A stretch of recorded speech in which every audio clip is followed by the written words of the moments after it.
On a serene Sunday afternoon on May 14th, the USS Laffey headed to war. Becton guided the sparkling warship past New York's famed skyline and the Statue of Liberty on her way to the Atlantic Ocean's broader waters. It was a fitting start to the voyage, for although the crew lacked specific knowledge of their destination, the warship would soon be battling to liberate France and free the people whose graciousness in 1886 had made the statue a reality.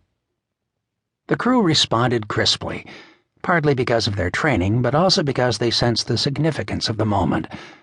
What could be more impressive than steaming by the Statue of Liberty, going to war to defend your country in the best destroyer that the United States Navy had then produced? War's sordid sides awaited the crew in both Atlantic and Pacific waters, but for now all was glorious and grand.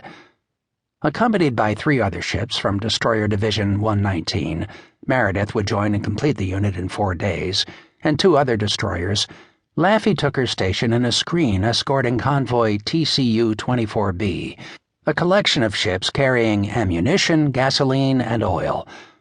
For the next 13 days, she shepherded the tanker USS Oscilla, AO-56, and 13 merchant vessels, all carrying valuable strategic cargoes, according to the Walk's War Diary, across the Atlantic at 15 knots. Operating on the flanks of the formation, Laffey and her companion destroyers probed the waters ahead and below with their radar and sonar, intent on safely conducting the convoy to its European destination.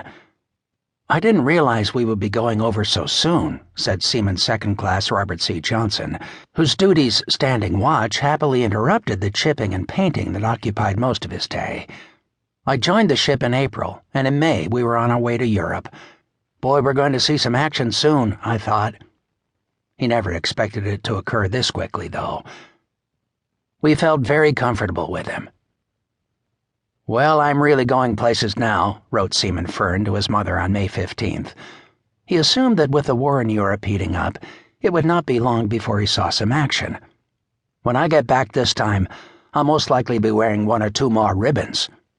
To have his ship and his crew ready for any contingency, from the beginning, Becton established his pattern by scheduling drills as frequently as he could.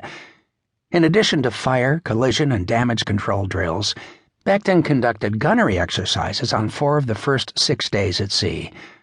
Remembering all too clearly what had occurred in the South Pacific when Japanese air power so effectively attacked his destroyer, Becton emphasized air recognition training and anti-aircraft firing exercises. He gave the crew little time off. For each mile the ship traveled from U.S. shores placed them a mile closer to combat. "We had a pretty fat trip on the way over," wrote Seaman Fern to his mother in May, but added that Becton and the officers extended few breaks to the raw crew. "Today was Sunday. I never realized it because we worked like slaves. Every time you stopped or finished, some bosun or coxswain had more work." Despite the rigorous days and nights, the crew gained an appreciation for Becton's command skills. The men sensed that he knew what he was doing, and that he had their best interests at heart. As novices to war, they were more than happy to serve under Becton, who had already been involved in multiple Pacific combat actions, rather than under an officer fresh from the academy. "My immediate impression was that he fit the role of captain real well," said Seaman Johnson. "He was tall and good-looking.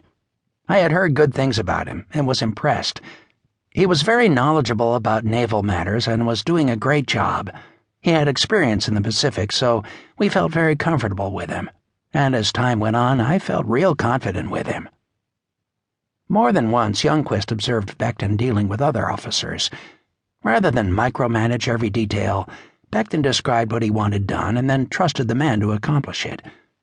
"Now go ahead and do it," Becton would say, according to Youngquist. "I assume you can do it. Let me know if you have any trouble, but otherwise it's yours." He put his trust in us.